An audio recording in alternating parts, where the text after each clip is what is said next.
Nah, dibayarkannya mulai kapan? Walaupun Perpres ini baru keluar di bulan April, ini Anda akan dapatnya mulai 1 Januari 2025.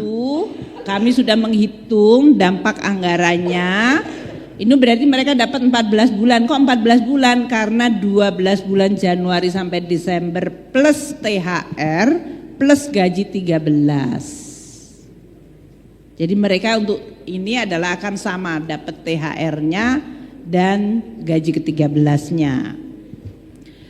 Sehingga nilainya adalah 2,66 triliun rupiah.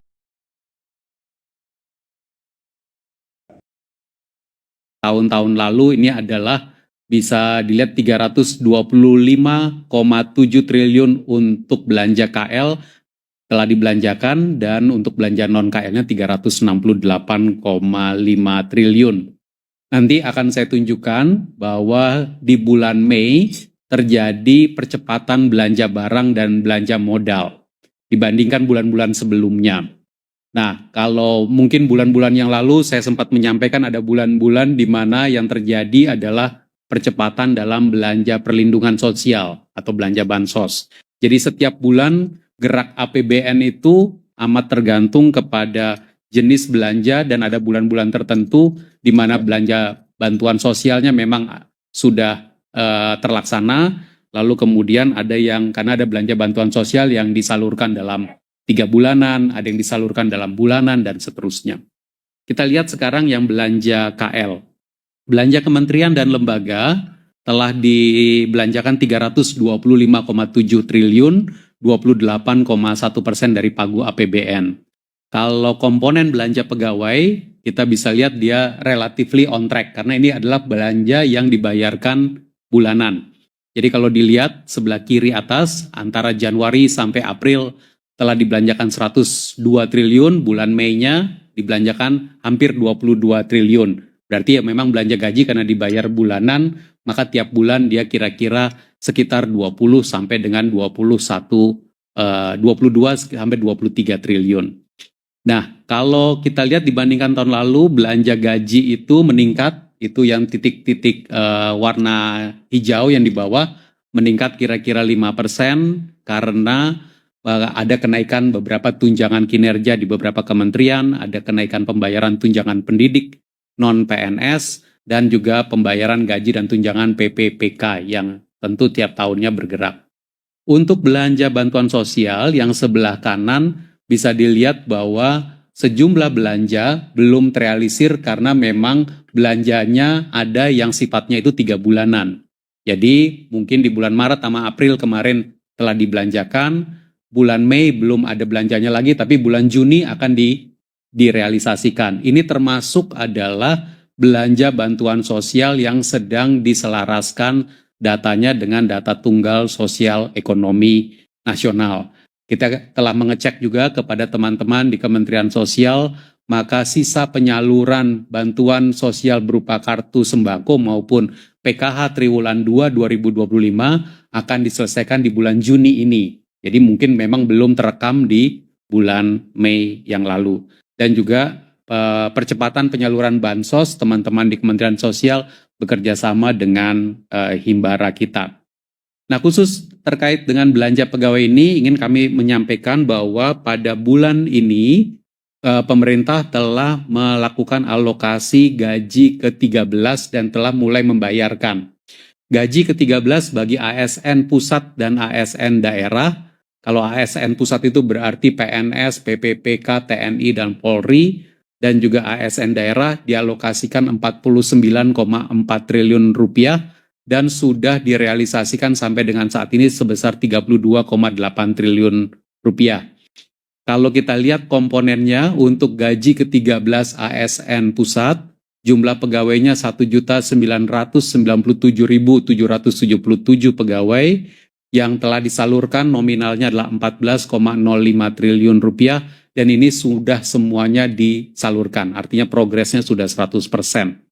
Untuk pensiun yang juga dibayarkan oleh pemerintah pusat, pensiun ke-13 ada melewati 2 channel, yang melewati untuk melewati Taspen dan melewati Asabri. Yang melalui Taspen adalah untuk ASN, PNS, TNI, Polri, untuk ASN dan PNS, jumlah pensiunannya adalah 3.102.078 orang dengan yang sudah disalurkan sebesar 10,25 triliun, artinya sudah 98,1%. Untuk yang melalui Asabri, untuk rekan-rekan di TNI dan Polri, jumlah pensiunannya adalah 474.142 orang dengan nilai nominalnya 1,35 triliun dan progres salurnya juga sudah 95% lebih. Untuk ASN daerah ini dibayarkan oleh Anggaran Pendapatan Belanja Daerah APBD, dan dari jumlah Pemda yang kita pantau 264 dari 546 Pemda telah menyelesaikan dengan jumlah pegawai 1.723.710 orang. Nilai nominal salurnya total adalah 7,15 triliun, namun progresnya baru 48,4%. Jadi dengan ini kita berharap bahwa seluruh APBD akan menyelesaikan gaji ke-13 ASN daerahnya pada bulan Juni ini diselesaikan.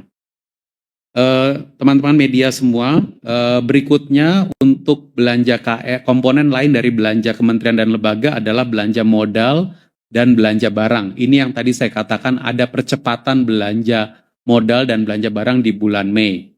Belanja modal yang sebelah kiri telah dibelanjakan 55,6 triliun, dan kalau kita lihat komposisinya antara Januari sampai April 4 bulan pertama belanja modal adalah 36,7 triliun, sementara untuk bulan Mei saja belanja modal ini telah terrealisasi 18,9 triliun. Jadi setengah dari 4 bulan yang pertama. Ini adalah tanda bahwa belanja modal mulai bergerak setelah kita juga mengidentifikasi belanja-belanja modal apa saja yang memang perlu dijalankan oleh APBN. Kalau komposisinya, belanja modal ini termasuk peralatan dan mesin 47,8 triliun, jalan, irigasi, jaringan 8,6 triliun, dan juga pembangunan gedung dan bangunan 2,9 triliun. Untuk belanja barang yang sebelah kanan telah dibelanjakan sampai dengan akhir Mei ini sebesar 97,4 triliun. Nah, kalau kita lihat komposisinya Januari sampai April telah dibelanjakan 71,4 triliun. Dan bulan Mei saja kira-kira belanjanya adalah 26 triliun rupiah. Jadi belanja barang juga terjadi percepatan di bulan Mei ini. Untuk apa saja belanja barang yang kita percepat ini termasuk untuk layanan dari kementerian dan lembaga kepada masyarakat 50,6 triliun, termasuk di dalamnya ada BOS untuk bantuan operasional sekolah 4,1 triliun untuk 89.000 sekolah, operasional KL 27,9 triliun, keamanan, konektivitas, distribusi bantuan, dan berbagai macam. Belanja barang yang lain yang juga besar adalah layanan masyarakat melalui badan-badan layanan umum atau BLU kita, termasuk di dalamnya untuk subsidi biodiesel 15,8 triliun sehingga biodiesel bisa mendapatkan harga yang bersubsidi. Pelayanan kesehatan masyarakat 7,5 triliun, LPDP juga terus aktif membiayai para generasi muda kita menuntut ilmu yang lebih tinggi 2,2 triliun untuk 10.500 mahasiswa. Ada komponen pemeliharaan aset negara 9,4 triliun, dan juga ada satu komponen namanya adalah belanja barang yang nantinya akan diserahkan kepada masyarakat atau Pemda. Ini ingin saya terangkan sedikit di slide yang berikut. Jadi teman-teman media, di dalam belanja barang yang ada di dalam APBN itu mengalokasikan satu akun yang disebut dengan belanja barang untuk diserahkan kepada masyarakat atau Pemda. Jadi dari awal dia dianggarkan, tujuannya memang adalah untuk membangun BMN atau barang milik negara, aset atau infrastruktur yang kemudian nantinya akan diserahkan kepada masyarakat atau kepada pemerintah daerah. Nah, supaya dia bisa diserahkan, maka secara tata kelola dia harus dikategorikan BMN ini dalam BMN sebagai persediaan. Berapa jumlah BMN dalam persediaan dan total persediaan dan yang diserahkan, ini yang di grafik di atas. Tahun 2024 ini, total BMN dengan status persediaan adalah 205 triliun, dan di tahun 2024, tahun lalu kita telah menyerahkan 113 triliun rupiah nilai barang milik negara kepada pemerintah daerah maupun masyarakat. Apa saja yang diserahkan itu? Ini ada di sebelah kanan. 113 triliun itu ada yang berupa jalan, irigasi, jaringan.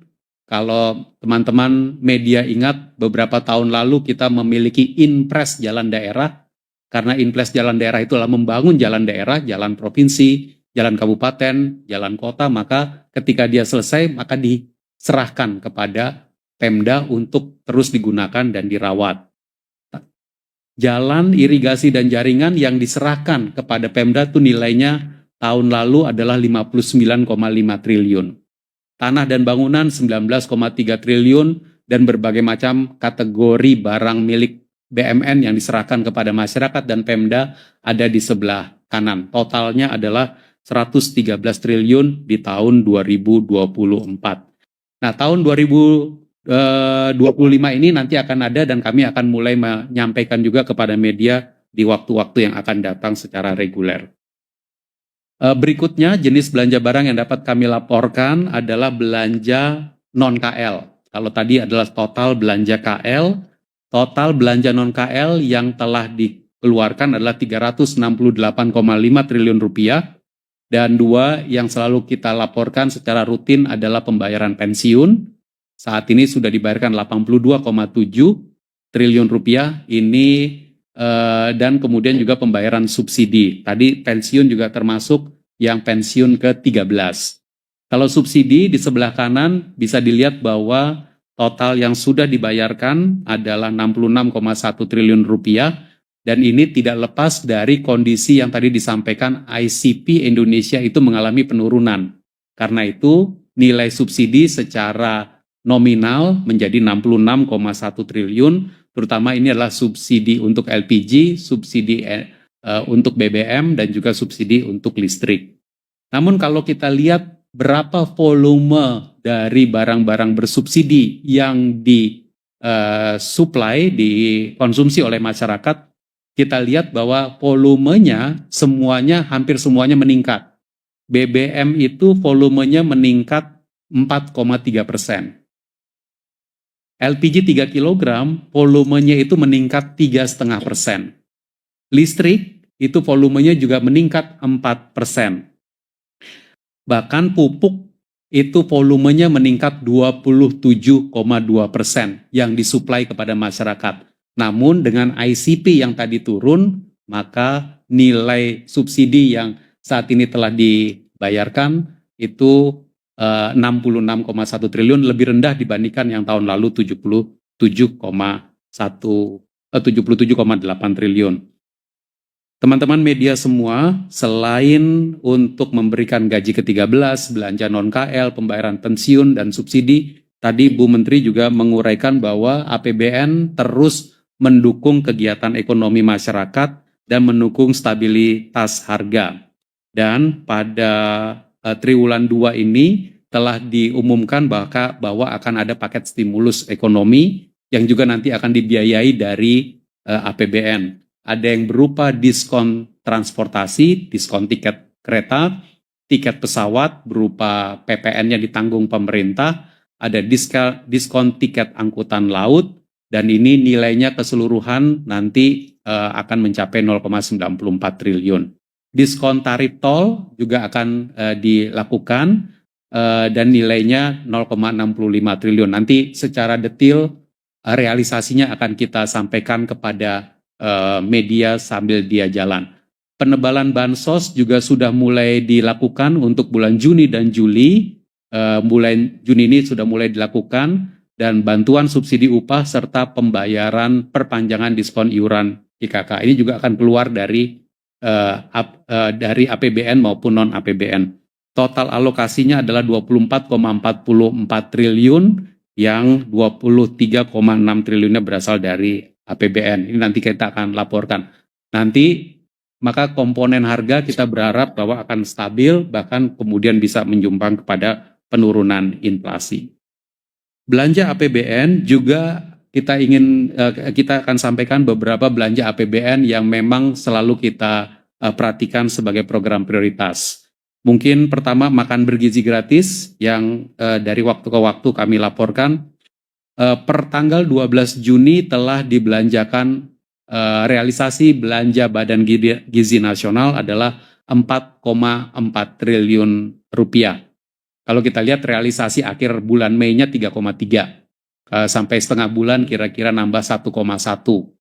Nah, ini adalah dilaksanakan oleh 1.716 SPPG dan manfaatnya diterima oleh sekitar 4,89 juta penerima manfaat. Sesuai dengan arahan Presiden, target penerima manfaat MBG tahun 2025 diarahkan menuju 82,9 juta penerima, dilayani oleh 32.000 SPPG, dan kita menyiapkan anggaran tambahan sampai dengan 100 triliun rupiah yang nanti realisasinya akan kami sampaikan secara rutin, tentu bergantung kepada kecepatan realisasi penerima manfaat oleh Badan Gizi Nasional. Program prioritas lain yang juga kita selalu sampaikan adalah program pemeriksaan kesehatan gratis yang pesertanya itu terus meningkat. Sekarang sudah 7.229.000 pendaftar hadir memeriksakan kesehatan dan dilakukan di seluruh kabupaten kota se-Indonesia. 9.511 puskesmas dapat melayani, dan kalau kita lihat jumlah peserta PKG ini, kalau dari Februari, Maret, April, Mei itu terus meningkat, dan di bulan Mei kemarin yang mendapatkan pemeriksaan kesehatan gratis adalah 3.600.000 orang lebih. Dan mayoritas yang menggunakan ini adalah kelompok dewasa antara 25 sampai dengan 59 tahun. Jadi kelompok umur produktif kita kesehatannya terpantau secara baik oleh seluruh puskesmas di Indonesia. Program prioritas lain yang juga ingin kami sampaikan adalah di bidang pendidikan, sekolah unggul, sekolah rakyat, dan revitalisasi sekolah. Sekolah unggul, anggaran 2 triliun untuk pembangunan 4 SMA unggul Garuda, dan juga pembuatan dana abadi. Dan progresnya 2 lokasi telah siap dan ada pembangunannya menunggu kelengkapan administrasi. Untuk sekolah rakyat, di Kementerian Sosial ada 100 lokasi telah teridentifikasi, dan dengan sekarang ini Kementerian Pekerjaan Umum mengerjakan renovasi tahap 1. Kementerian Pekerjaan Umum mengerjakan renovasi tahap 1 dengan anggaran 396,9 miliar rupiah, dengan realisasi yang kami pantau saat ini 327,1 miliar rupiah. Kita berharap bahwa sekolah rakyat akan mulai menerima siswa pada tahun ajaran 2025-2026. Kegiatan revitalisasi sekolah yang diselenggarakan oleh Kementerian Dikdasmen dengan anggaran 16,97 triliun rupiah ini akan dilakukan renovasi terhadap 10.440 satuan pendidikan, baik negeri maupun swasta, dan kita lihat telah ada progres, baru mulai progresnya, tapi kita akan pantau terus.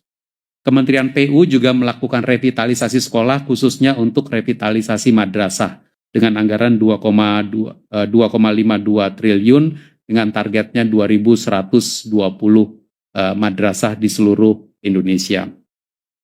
Berikutnya yang juga ingin kami sampaikan, ini juga kami sampaikan di bulan lalu, yaitu dukungan dari APBN untuk pengadaan beras. Bulog telah mendapatkan alokasi 16,6 triliun rupiah yang saat ini telah dibelikan untuk gabah dan beras hasil panen yang lalu. Dan kita lihat panen nasional antara Januari sampai April ini telah membuat produksi beras nasional itu meningkat 25,7% dibandingkan produksi beras nasional periode yang sama di tahun 2024. Ini membuat bahwa stok beras kita sekarang ada di kondisi tertinggi di atas 4 juta ton, dan ini baik untuk menjamin stabilitas harga beras di pasar domestik. Keberhasilan panen beras yang baik ini tidak lepas dari penyederhanaan tata kelola dari pupuk bersubsidi yang memangkas 145 regulasi dan meningkatkan produktivitas. Ini dilakukan di Perpres 6 tahun 2025 dan juga dikombinasikan dengan Inpres 2 tahun 2025 tentang percepatan pembangunan, rehabilitasi, operasi, dan pemeliharaan irigasi kita di seluruh Indonesia untuk mendukung swasembada pangan. Sehingga kita lihat di sebelah kanan itu baik produksi pupuk bisa tersalur dengan sangat-sangat cepat, sehingga produksi padi juga bisa meningkat dengan signifikan di tahun 2025 ini. Teman-teman media semua, kalau tadi kami menyampaikan beberapa kegiatan atau aktivitas pemerintah yang dilakukan oleh Bulog, dilakukan untuk revitalisasi sekolah, dilakukan oleh Badan Gizi, untuk MBG, untuk pemeriksaan kesehatan gratis, dan seterusnya, ini semua adalah kegiatan pemerintah, aktivitas belanja pemerintah yang sebenarnya berlangsung di seluruh Indonesia. Jadi dia berlokasi di daerah-daerah, dan belanja pusat yang disebut dengan belanja pemerintah pusat itu yang ada di belanja KL maupun belanja non-KL, sesungguhnya itu ya berlangsung di seluruh daerah di seluruh Indonesia meskipun sebutannya adalah belanja pusat. Jadi kita lihat bahwa kalau seperti subsidi BBM, subsidi listrik, ya dinikmati oleh seluruh Indonesia. Kalau kita lihat subsidi pupuk, dia dialokasikan ke seluruh Indonesia. Karena itu, kalau belanja kementerian dan belanja non-KL ini kita jumlahkan, sebenarnya kita bisa mengidentifikasi berapa nilai dari belanja di setiap daerah, atau di slide ini kita keluarkan berapa belanja per kapita dari APBN itu di setiap region. Kita keluarkan, kita bagi Indonesia dalam 6 region, tapi ini bisa kita keluarkan untuk setiap provinsi maupun setiap kabupaten kota, belanja negara per kapita. Kita lihat sekarang kalau dibagi dalam 6 region, Jawa, Sumatera, Kalimantan, Sulawesi, Nusa Tenggara, dan juga Maluku, Papua, kita bisa lihat bahwa belanja per kapita yang tertinggi di Indonesia ada di Maluku dan Papua yang memang belanjanya tinggi dan jumlah penduduknya relatif jarang. Lebih rendah kepadatan penduduknya dibandingkan daerah-daerah lain di Indonesia. Di tahun 2025 ini, belanja negara per kapita di Maluku dan Papua adalah 4,1 juta per kapita. Kalau kita bandingkan dengan daerah-daerah lain, kita lihat di Sulawesi, tahun 2025 ini Sulawesi 7,4% penduduk Indonesia, belanja per kapita di sana adalah 2,8 juta rupiah per kapita. Lalu kemudian di Kalimantan, 6,2% penduduk Indonesia, 3,6 juta rupiah per kapita belanja di 2025. Kalau di Bali, Nusa Tenggara, 5,6% penduduk Indonesia belanja per kapitanya 2,3 juta rupiah per kapita, dan di Jawa 2,4 juta rupiah per kapita, dan di Sumatera 2,1 juta rupiah per kapita. Ini akan terus kita pantau karena belanja negara ini kita ingin betul-betul menyentuh kehidupan masyarakat dan bisa menjadi belanja negara yang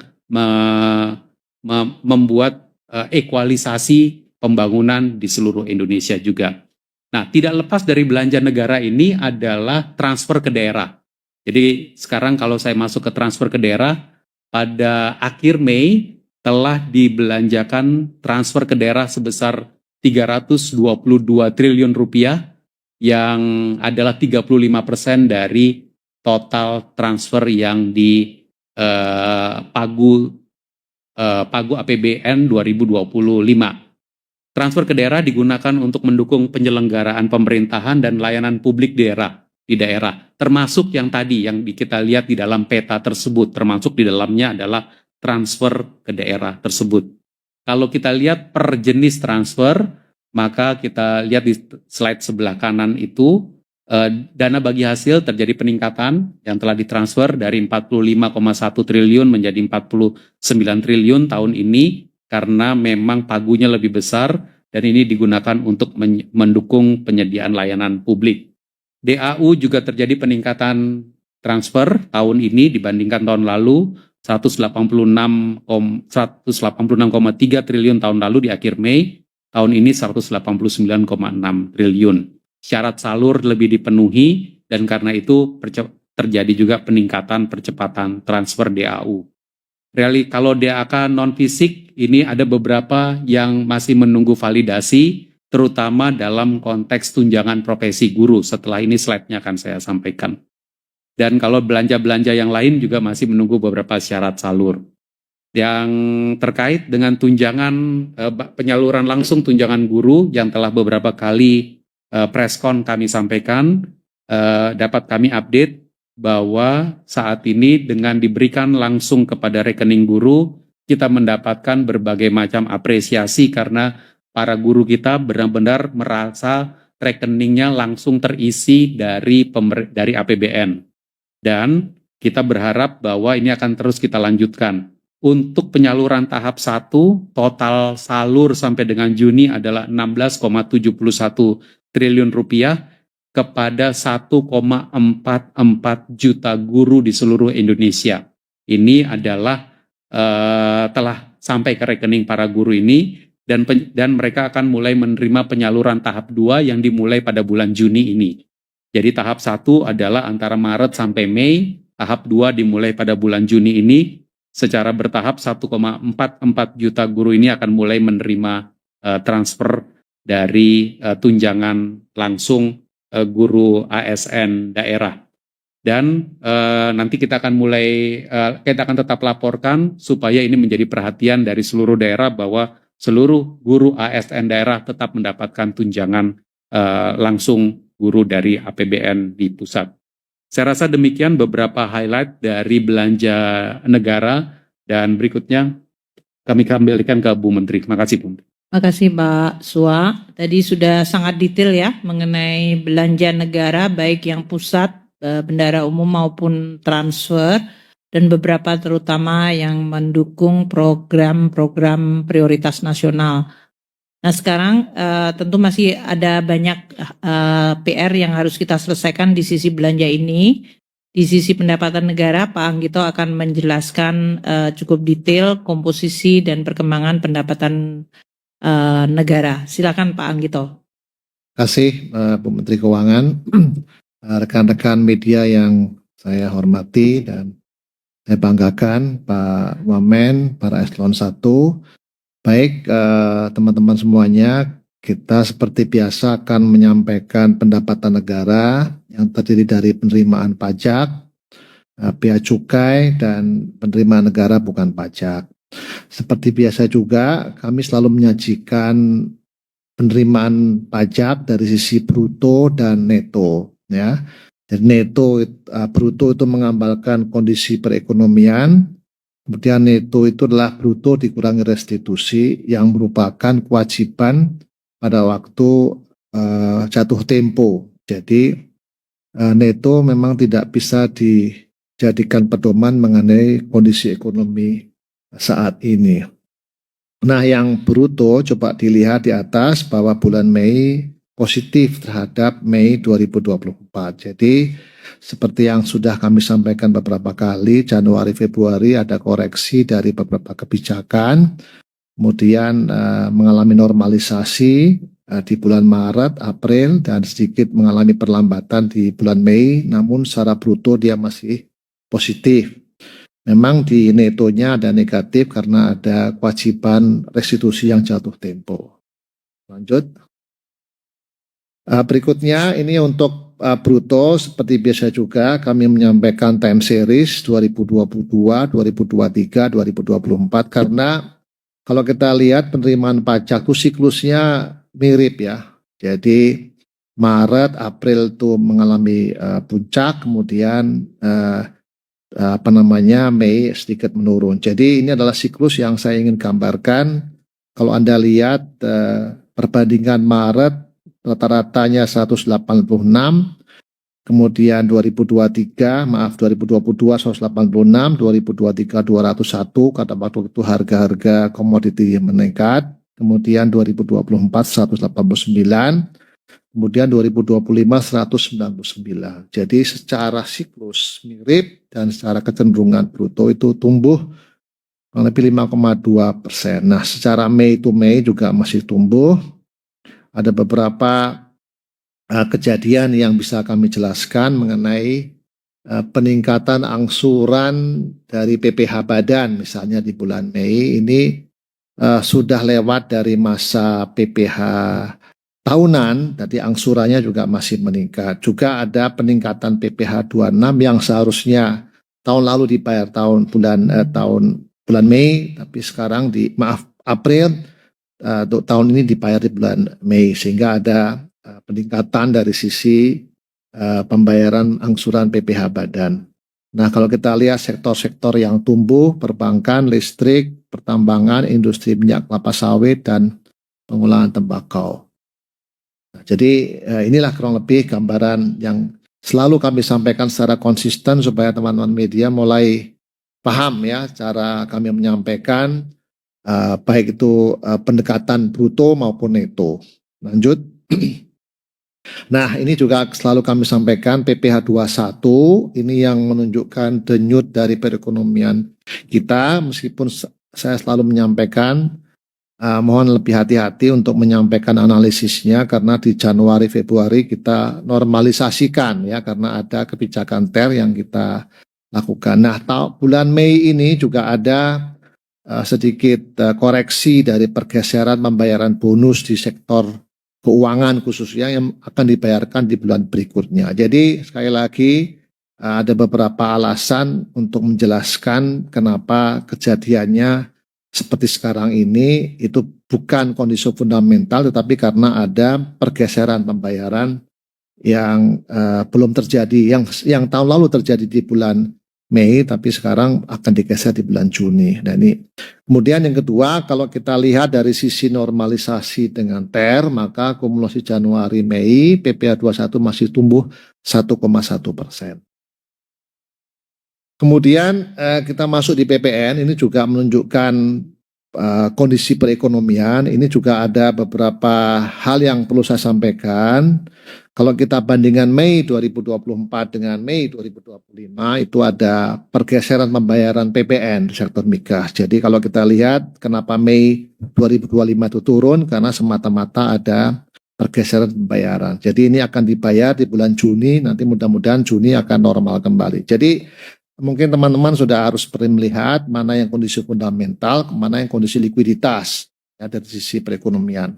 Nah, yang mungkin bisa dijadikan suatu ukuran adalah kalau kita melihat jangka yang lebih panjang, misalnya Maret sampai Mei ya. Jadi kalau kita lihat PPN Maret sampai Mei itu ada pertumbuhan 3,7%. Nah, ini juga kita masuk ke dalam sektor-sektor detailnya. Nanti akan kami jelaskan beberapa sektor-sektor utama yang bisa mencerminkan kondisi ekonomi dan juga kondisi dari penerimaan negara kita. Lanjut, tadi PPh 21, nah ini yang cukup menarik adalah PPh Badan. Jadi PPh Badan ini bulan Mei berarti sudah normal, sudah lepas dari penerimaan PPh tahunan, jadi ini sudah PPh angsuran. Ini menunjukkan pertumbuhan 3%. Ini kan menggambarkan kondisi profitabilitas perusahaan pada tahun lalu yang positif. Nah, kalau kita lihat dari sisi angsuran saja Maret sampai Mei ada tumbuh 8%. Nah, sektor-sektor mana yang tumbuh? Pertambangan, perbankan, perdagangan besar mesin dan industri makanan lainnya. Jadi nanti kalau ada kesempatan bisa dijelaskan oleh Pak Dirjen Pajak mengenai sektor-sektor mana yang tumbuh, sektor-sektor mana yang mengalami koreksi. Lanjut, ini tadi PPh Badan, kita lanjutkan PPN dalam negeri, sekarang PPN impor. PPN impor ini mencatat kinerja yang cukup tinggi di bulan Mei ini, nanti akan kami sebutkan bagaimana kaitannya dengan impor bahan baku dan bahan penolong yang bahan barang modal yang kenaikannya cukup tinggi. Jadi kalau kita lihat nanti kita juga breakdown apa saja yang masuk dalam kategori PPN impor yang meningkat ini, termasuk diantaranya adalah mesin, industri logam dasar, industri kendaraan bermotor roda 4. Jadi ini adalah barang-barang modal yang tentunya nanti akan berdampak kepada investasi di bulan-bulan berikutnya dan mudah-mudahan akan berdampak juga pada pertumbuhan ekonomi. Jadi tadi PPN impor kalau kita lihat bulan Mei ke Mei tumbuhnya 3,3%. Kalau kita lihat Januari ke Mei itu tumbuhnya 18,9. Ini cukup tinggi dan mudah-mudahan ini bisa memberikan dampak nilai tambah kepada perekonomian kita dalam mungkin beberapa bulan yang akan datang. Kalau kita lihat ada beberapa kenaikan impor yang cukup tinggi, industri logam dasar, industri kendaraan bermotor, industri kertas, pengolahan tembakau, dan industri mesin untuk keperluan. Berikutnya adalah kalau kita lihat tadi adalah menurut jenis pajak. Sekarang kita breakdown, ada beberapa sektor unggulan yang mau saya sampaikan. Pertama industri pengolahan yang kontribusinya 27,7%. Sektor pengolahan industri pengolahan ini di bulan Mei tumbuh 4,6%. Jadi sekali lagi Anda bisa membandingkan dengan tahun-tahun sebelumnya untuk melihat siklus dari penerimaan pajak untuk sektor pengolahan. Tumbuh sebesar 4,6. Ini beberapa subsektor seperti pengolahan kelapa sawit, tembakau, industri barang kimia, logam dasar, dan juga industri kendaraan. Nah, secara kumulatif kalau kita lihat 3 bulan itu kurang lebih 6,8% dibandingkan dengan tahun 2024. Kemudian sektor pertambangan yang memang mengalami koreksi, tapi secara umum kalau kita lihat kondisi pertambangan ada 2, yang migas yang tadi mengalami koreksi karena harga dan juga karena lifting, tapi juga untuk yang non migas masih tumbuh positif ya, tumbuh positif. Jadi sektor pertambangan non migas kalau kita lihat kumulatif dia tumbuh 5%, ada beberapa subsektor yang tumbuh. Namun sektor migas ini mengalami kondisi negatif ya, dan kontribusinya juga cukup signifikan 7% dari total penerimaan pajak. Kemudian berikutnya yang sektor yang juga terbesar, yang juga cukup besar yaitu adalah sektor keuangan ya, tumbuhnya atau kontribusinya 13,1. Ini mengalami peningkatan yang cukup tinggi yang saya sampaikan tadi. Bulan yang lalu dia belum mengalami pergeseran waktu pembayaran dividen dan bulan Mei ini dibayar. Jadi ada konsekuensi perpajakan yang terjadi karena pembayaran dividen luar negeri. Nah, secara kumulatif Maret Mei dia mengalami pertumbuhan sekitar 6,4%. Berikutnya kami akan beralih ke bea cukai. Ini ada 3 jenis penerimaan bea cukai: bea masuk, bea keluar, dan cukai. Nah, kalau kita lihat trennya juga positif. Januari ini kalau kita lihat year on year-nya 14,4, sekarang 12,6. Ada beberapa hal, bea masuk ini ada pengaruh dari kebijakan ketahanan pangan kita dalam rangka upaya swasembada, tapi juga karena faktor tarif ya, yang kita harus menyesuaikan dengan free trade agreement. Kemudian bea keluar ini penerimaan cukup signifikan 13,0 triliun karena harga dan juga karena kebijakan ekspor. Dan cukai ini ada kenaikan 2 karena organik dia meningkat, tapi juga karena ada kebijakan penundaan pelunasan yang terjadi di tahun 2024, sehingga kalau kita lihat di 2025 dibandingkan tahun lalu dia meningkat cukup tajam. Mungkin satu-satu, jadi secara cepat saja kami akan sampaikan next. Itu adalah kalau kita lihat bulanan, jadi Anda bisa membandingkan 2024 dengan 2025. Anda lihat bulan Mei 13,4, bulan 2024 13,4, bulan Mei 2025 22,9.